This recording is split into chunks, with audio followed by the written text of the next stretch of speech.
Life at the Sanatorium and Naoko's inner world. When Watanabe finally visited Naoko at the sanatorium, he found himself in a setting so serene, so removed from the chaotic rhythms of the outside world, that it felt like stepping into another reality. The grounds were surrounded by lush greenery and thick woods that gave the place a sense of isolation and peace. Birds chirped in the distance, and the stillness seemed to blanket everything, as if the world here had decided to pause. Naoko looked pale and fragile when he first saw her. Her delicate frame and the shadowed circles under her eyes showed the toll her inner battles had taken on her. Yet, there was also something calm in her demeanor, a quietness he hadn't seen in her before. Beside her stood Reiko, a middle-aged woman who served as both a caretaker and a companion. Reiko had a warmth that contrasted sharply with Naoko's fragility. She was upbeat and talkative, and Watanabe could see how her presence helped lighten the air around Naoko. Reiko's easygoing nature and humor seemed like a lifeline for Naoko, grounding her in moments when her thoughts grew too heavy. As the days passed, Watanabe noticed a subtle change in Naoko. In Reiko's company, she seemed to relax just a little, to breathe a little easier. Sometimes, Reiko would play her guitar and sing, her music filling the quiet space with gentle notes. On occasion, Naoko would share brief memories from her childhood with Watanabe, small fragments of a time when life had been simpler, untouched by the darkness that later followed her. Hearing her voice those memories, however fleetingly, was a rare glimpse into a part of her he'd never known. One afternoon, Naoko opened up to him in a way she hadn't before.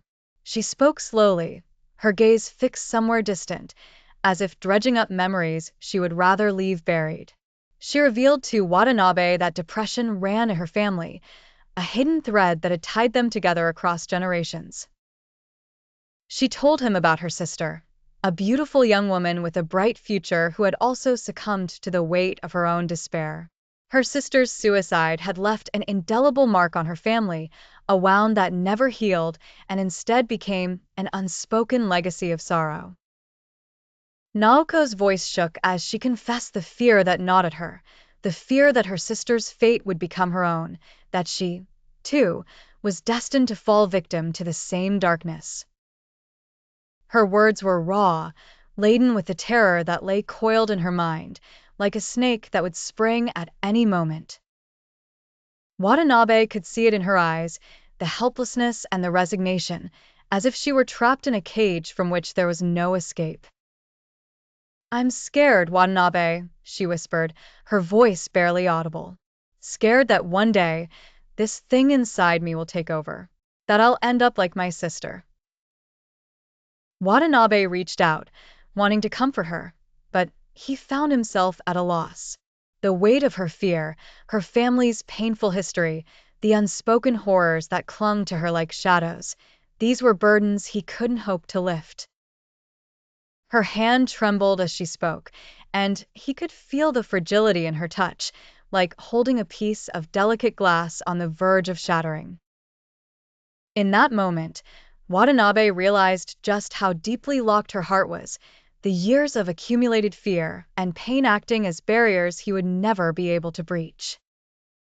He wanted to offer her reassurance, to tell her she was stronger than she thought, that she could escape the dark inheritance of her family.